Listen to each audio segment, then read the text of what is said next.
If we don't treat, which theoretically is an option, just neglect it. What's the period of time that a dog or a cat is contagious with ringworm? If a dog's coming into contact with a surface, it's likely he or she is shedding, and the hairs are going to be containing those spores and be contagious.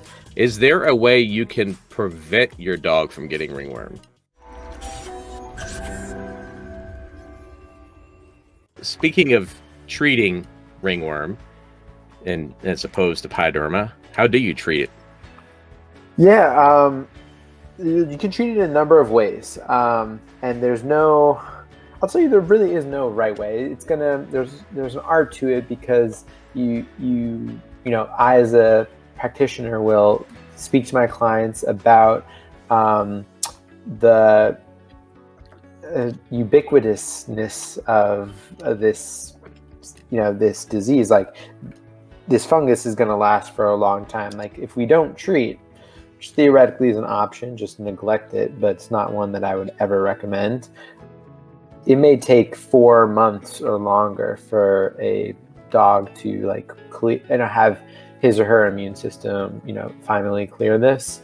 And most likely it's going to spread to other parts of her body, and maybe affect if there are other dogs in the house, including or yourself. So I that's kind of the last option.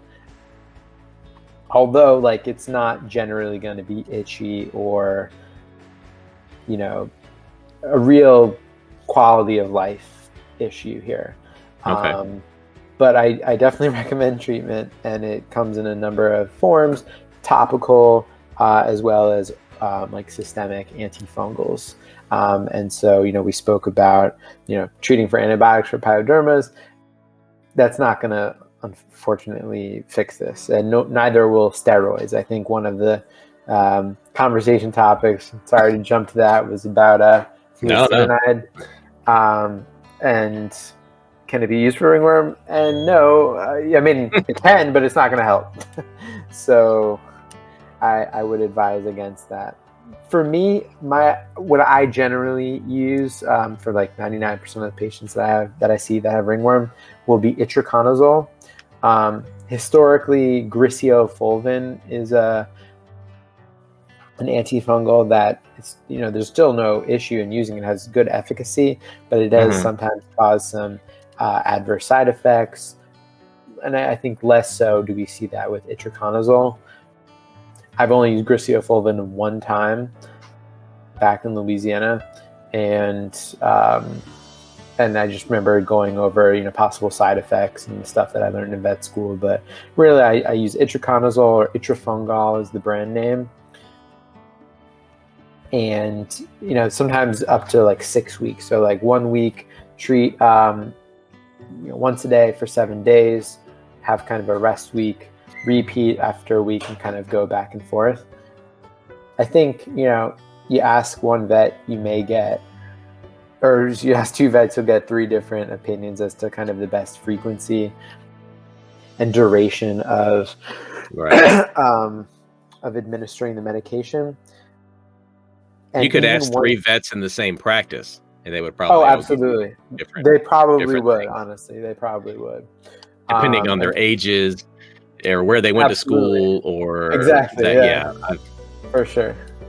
Yeah, and so it's a little frustrating that there's no, and even preparing for this chat, looking up some of the resources that I used in vet school and still do, and drugs and plums and Merck and all these different resources, and there isn't so much a standard, but we go with what we've used anecdotally that has worked, and that I would say our professors and colleagues have had a lot of success with.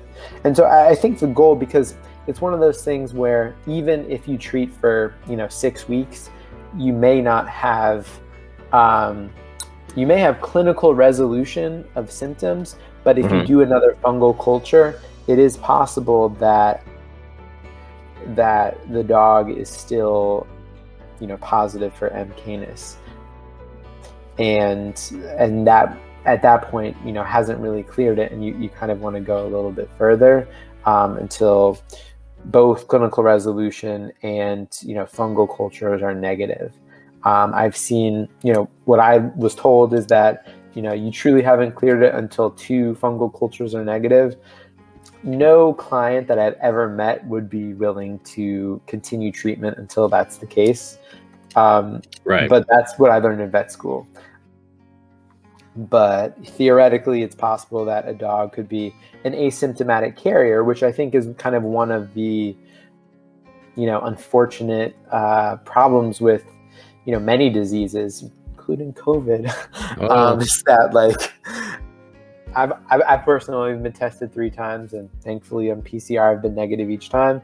Mm-hmm. But I wear my mask. I do everything I can to avoid contact and being close to people. But theoretically, like, for those periods of time between being tested, like, I don't know if I'm positive or, right.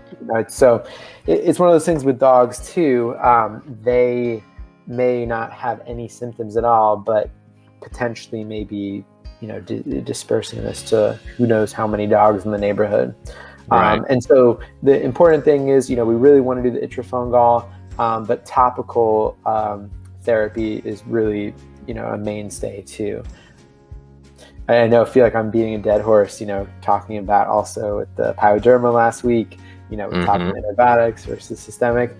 But here too, I do think that with treatment, topical is very important. And not so difficult. Like, I think back in the day, I've never done this myself, but I know lime sulfur dips. Have you done those? Yeah. Yeah. Disgusting, rotten egg smelling. Thankfully, it's yellow. Yeah. Thankfully, I've never really recommended that. And vast majority of patients do okay with both itraconazole and like miconazole 2% shampoo. And maybe do like 2 to 3 times a week for the first couple of weeks. But really, that's kind of good to kind of help with all those hairs that could be falling on the ground. And I did fail to mention shaving a dog is really a good thing to do, kind of shaving all the hairs in that area, because they do contain the spores, and if another dog comes into contact with that, then it could be contagious. I've done my share of lime sulfur dips in the past. Did you like them? No, they're terrible. We had Did the dogs like them? No, they're always yellow afterwards, and they stunk. Right. We had to wear the gloves, and I would always open the bottle, and if there was somebody new working or younger than me working, I would take it and I'd hold my nose over it like I was smelling it. Oh, it smells great. Smell it. And they would grab it and just shove their nose right in there. And I'm like, gotcha. Now I got to go pour this all over this poor dog. But yeah, I mean, like you were saying about testing, there are false negatives. There could be contamination on the slot or on the culture. Who knows? Somebody may drop it. But it's the same thing with COVID, where you get tested and you're negative. Well, that just means you don't have it at that second you got tested. Right. You may be, you may be positive as you're walking home from the doctor's office. It's one of those things to where, people get mad because testing's not more accurate or things are not more uniform across the board. And we're seeing it here where you've got different vets treat different ways. And I'm stuck with, there may be an old dude out there doing lime sulfur dips. There may be, somebody doing, they got a huge backlog of ketoconazole, and they're pumping it out there, and they're not doing the newest medication. Or there's somebody on the cutting edge, somebody young like yourself who's out there like, I'm gonna go get them. We got to do all this stuff, and people need to understand that nothing's 100% in medicine. For sure, yeah. We're doing the best we can. Absolutely. And it's like one of those things. I saw a dog maybe 2 weeks ago or something. I'm sorry, I know this is dog specific. I saw a cat 2 weeks ago with, a little alopecia just coddled to her right eye, like on the forehead. Owner said it was a little smaller. It had been growing. I knew just by looking at it, I'm like, this is ringworm. I don't know, obviously, but I recommend. You have a strong suspicion. A strong suspicion, and we did culture, and it came back negative. So I felt badly, but I also told the owner I still think we should pursue therapy with the ITRA. The itrafungal, and she approved, and the cat has been getting better as she's been giving it. So that's a tough sell, though. It is hard to do. I still think it's ringworm, but the test that I just paid for is negative. I know. Well, don't worry about the test you just paid for. Yeah. And sometimes I eat it. Like that was the first time, honestly, in my clinical practice that I have continued recommending something in spite of a negative test. So we're treating kind of without knowing definitively. But I had a strong hunch, and I'm glad it's, I bet correctly. But there have definitely been times in the past for, different pathologies where, I definitely had to, take an L based on something that was incorrect, because, it's difficult with a lot of very similar differential diagnoses. And, you kind of use best clinical judgment along with the diagnostics that we have available. And, I always tell owners that that's the case. Like, we're not going to know for sure, but, we can have a strong clinical suspicion. Yeah, you have to use the duck diagnosis. What's that? Walks like a duck, quacks like a duck. Probably a duck. Yeah, that's a good one. I was thinking when you were talking about the lime sulfur, I love the smell of pyrantel. I don't know if pyrantel pamoite, dewurmer. I don't think so. Okay, Lestrangid. Yeah. I don't know. It smells like a banana smoothie. Like it does. It smells like bananas. I would drink that any second. That's what the vets would always say. It's time for your banana milkshake, puppy. Right. Into his mouth. Right. As he gags all over it. So, just want to let people who are watching know, if you want to ask questions, you've registered on the Rockwell Pets Pro thing. I think you have to register to ask questions. If not, just type in a question. It'll show up on the chat here, and we will be happy to answer. It doesn't have to be about ringworm. It can be about old motorcycles that I made up that I used to drive, so it's fine. Whatever you want to do is fine. Ask me anything. I'm here. I'm ready. That's right. We talked about shaving the dog because the spores are on the hair. They're contagious. What's the period of time that a dog or a cat is contagious with ringworm? Is it until you get a negative test? Is it 6 weeks? Is there, like with the flu, it's like you're most contagious before you have symptoms and things along those lines? When are you most contagious with ringworm? Or is it all the time?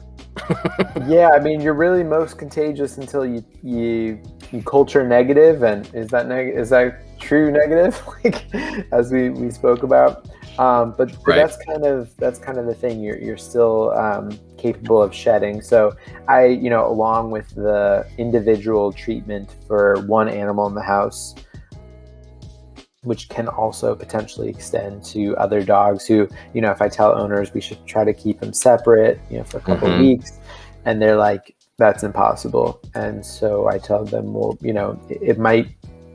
it's likely worthwhile to, actually be treating the other dog in the house. And a lot of owners get it. A lot of owners say there's no reason, and they kind of like poof, like it's not going to happen.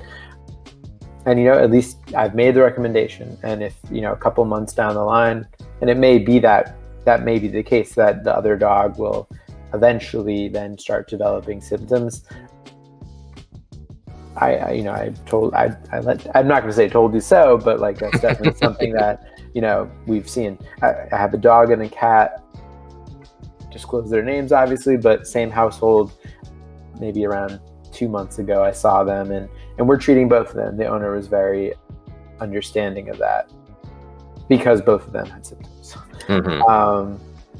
But yeah, so trying to keep them separate and quarantined in one area, and really, cleaning the environment is a huge one. Like, Okay.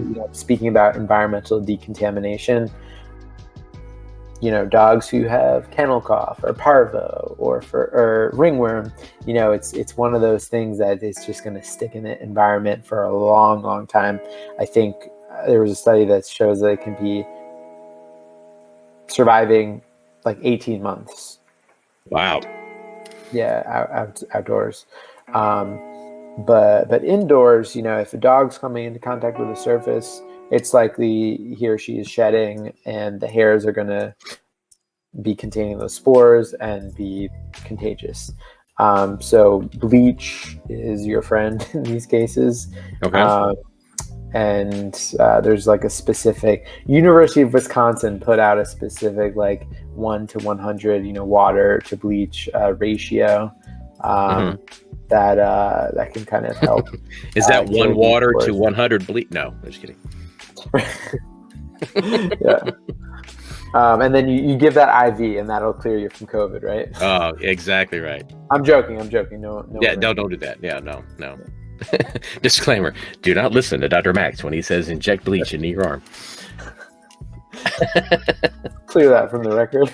That's right. And Fauci would disapprove of me for sure. Exactly. Tell your dog to wear a mask. So you say the dogs can give us ringworm. People can get it from dogs. Yes, how often does that happen? I mean, if you're petting your dog and he's got ringworm, do you actually have? Let me ask you this: do you actually have to pet the lesion, or can you pet anywhere on the dog and get? Because is it on all the hair? It's a great question. I don't know if I can 100% answer that because I don't know. But I can tell you that you're definitely susceptible. Generally speaking, people with healthy skin, aren't immunocompromised. They're probably going to be okay, or they could be asymptomatic carriers. And it could easily get on you from obviously touching the lesion. I always wear gloves when I'm suspicious of anything.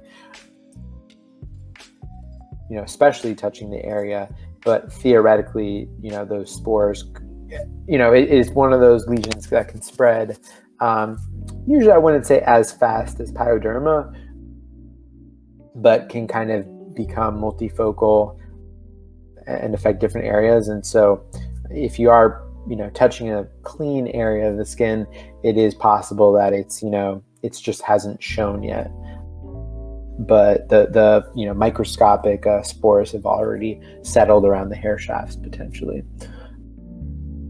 But yeah, I mean, I don't know also the statistics of, if your dog has it, are you, how likely are you to get it? But we definitely can get it. And so I advise, wash your dog with this topical, Myconazole shampoo.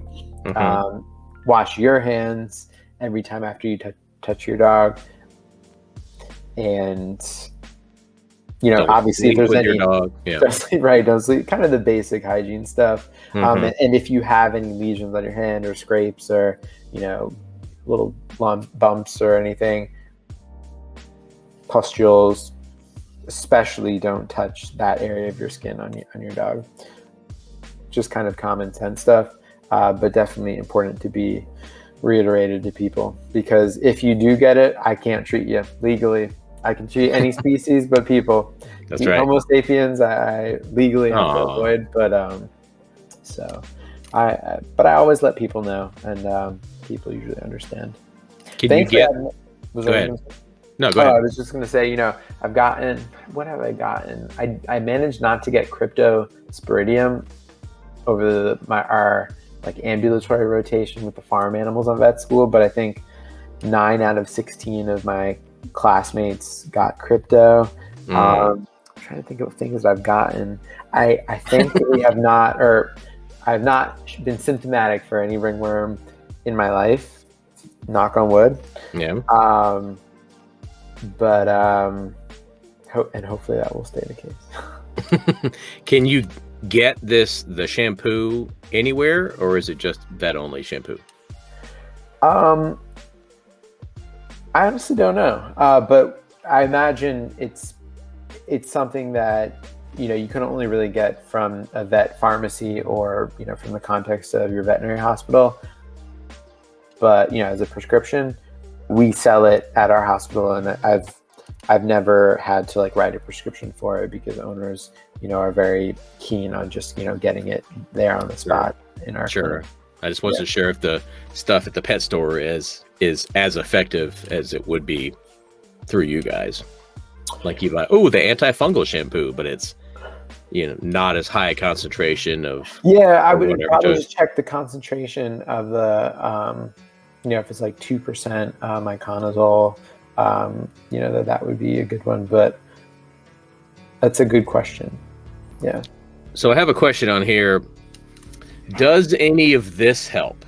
Here's a list: apple cider vinegar, oil of oregano, lemongrass essential oils, neem oil, which I don't even know what that is, garlic. It's not a vampire. Or are there any other home remedies you can smear on your dog to make ringworm better, or cat? I am. I'm not a home. Don't make the essential oil people mad. I'm gonna make the essential oil people mad for sure, and definitely disregard and recommend avoidance of that one, the lemongrass specific variety, or any others. I don't know what neem oil is. Garlic, I would also avoid, especially because we don't want our furry friends to be eating it. I don't know if this would be rubbing it on the skin or anything, but I don't want garlic to be systemically absorbed and then do you want your pet to taste better? Then you put the garlic on them. They taste wonderful. Yeah, I prefer to treat and not to eat. You should put that over your door to the clinic. We treat, but don't eat. Yeah, I don't know. I've never advocated for any of these, but my suspicion is that those would not be effective. We really need to get an antifungal long-term, chronic administration of a topical and oral antifungal to truly cure this. So I looked up neem oil. It's a vegetable oil pressed from the fruits and seeds of the neem, an evergreen tree which is indigenous to the Indian subcontinent and has been introduced to many other areas of the tropics. So it's a tree in India, I guess. You make neem oil.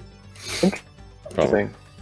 Yeah, probably not the best. But speaking of other treatments, people who are listening, if you go to rockwellpetspro.com and use the code ringworm for $10 off natural dog bone broth with turmeric. Is turmeric helpful for ringworm, or is it just helpful in general? I think a good anti-inflammatory in general. I don't know if I've not heard it being useful for ringworm specifically. Let's see. But apple cider vinegar, I'm actually seeing information on University of Wisconsin website.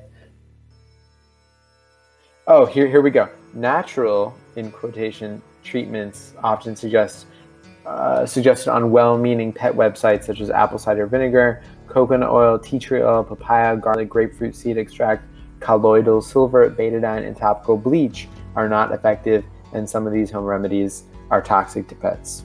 Topical bleach. Oh, poor dogs.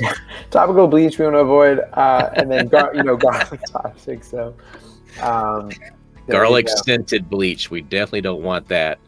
There's a reason why I didn't read any of that. We weren't told any of these in vet school because they don't work. Well, yeah. So, is there a way you can prevent your dog from getting ringworm besides keeping it away from dogs who have ringworm? Keeping away from dogs, bubble boy. I think just staying indoors in a home that has been bleached effectively and decontaminated prior to the dog's arrival. I think there's really no way that I can tell you that you can 100% prevent it. Yeah, I mean, it's just one of those things where it's going to be out in the environment, and it's likely going to be on other dogs. If your dog, goes out and, even just for short walks outside and potentially exposed on the grass or soil or other dogs, they're going to be potentially vulnerable to it. There really, as far as I know, isn't a way. There was a Microsporum canis vaccine available in the U.S. That I honestly only found out about through going through one of my syllabi from vet school. But I've never used that, and I've never been in a practice where that vaccine is available. And it was noted that the efficacy was questionable, and there really wasn't any statistics backing that up. But I would say there really isn't any way to prevent it. But just being conscientious and looking for some of the skin lesions that we spoke about earlier in the hour, and trying to catch it early on, and check yourself, check other pets in the household. Those are things to do. And then it goes without saying that if treatment for a month or two is not successful, prior to doing so or along the course of treatment, trying to do other rule outs. Sometimes chronic endocrinopathies, hypothyroidism, Cushing's can show a lot of skin changes, including alopecia, that can kind of mirror, not 100%, but look kind of similar. And it's important to rule those out. So blood tests that can be done with your veterinarian, different ways of going about that. So there really isn't a way to prevent it, to answer your question. I would say at least keeping their skin healthy would definitely be a way to at least close the door halfway. Yeah, for sure. Omega-3 fatty acids, kind of keeps your dog's coat and skin healthy, making sure that, good nutrition, definitely things that reduce the risk, but will not effectively, eliminate the chance 100%. But absolutely, I should have underscored the importance of nutrition, because, healthy skin keeps the doctor away. Yeah, your overall health. At least it's not a fatal problem. It's just kind of a annoyance problem. Yeah. It's definitely. I want to remind everybody again, go to rockwellpetspro.com and use the code Ringworm for $10 off natural bone broth with turmeric. I don't think I've ever had turmeric. It sounds delicious, though. It sounds like it would be in like Indian cooking or something. Is it? Oh, yeah. There you go. Good. It's so good. I'm so worldly. So before we wrap up, did you have any other tidbits about ringworm or thoughts about snow or anything else you'd like to share with us tonight, Dr. Max? No, I mean, it's been great. Do we get any questions? We haven't had any questions. We've had quite a few people tuning in, but okay. nobody's posting the questions. But yeah, believe me, I would jump on it right away if people were posting the questions. But I don't have a topic for next week. I haven't heard yet what we're going to get into. Hopefully it's something gross and mysterious. To where you mentioned earlier about how, it's interesting to you, the cultures and the spores and the funguses. And I think that it takes a certain person in veterinary medicine that appreciates the grossness that we go through. I would regularly gross out my girlfriends and parents when I would come home and say, oh, we had this abscess today that it spewed everywhere and it was gross and it was awesome. And everybody who's not in the business is horrified. Yeah. My wife is similar. Like I sent her once what did I say? I see so much disgusting stuff on a daily basis. And I sent a particularly nasty pyoderma on the tail of this dog. And she said, like, never again send this to me. Puppies are acceptable, but this is not. So, who knows what we'll get next week down the pike. They only want the cute side of veterinary medicine, not the real side. Yeah. So, all right. Well, we're going to wrap it up here. Thanks, Dr. Max. Be safe. Stay warm up there. Shovel your way out. Very much. And have a great week. And we will see you guys next week on Ask Our Vet. Looking forward to it. Take care, Mike. All right. Be well. See ya.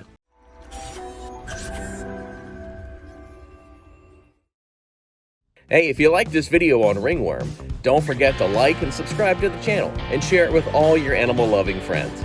My name is Mike the Voice Monkey, and we will see you this week with Dr. Max on Ask Our Vet.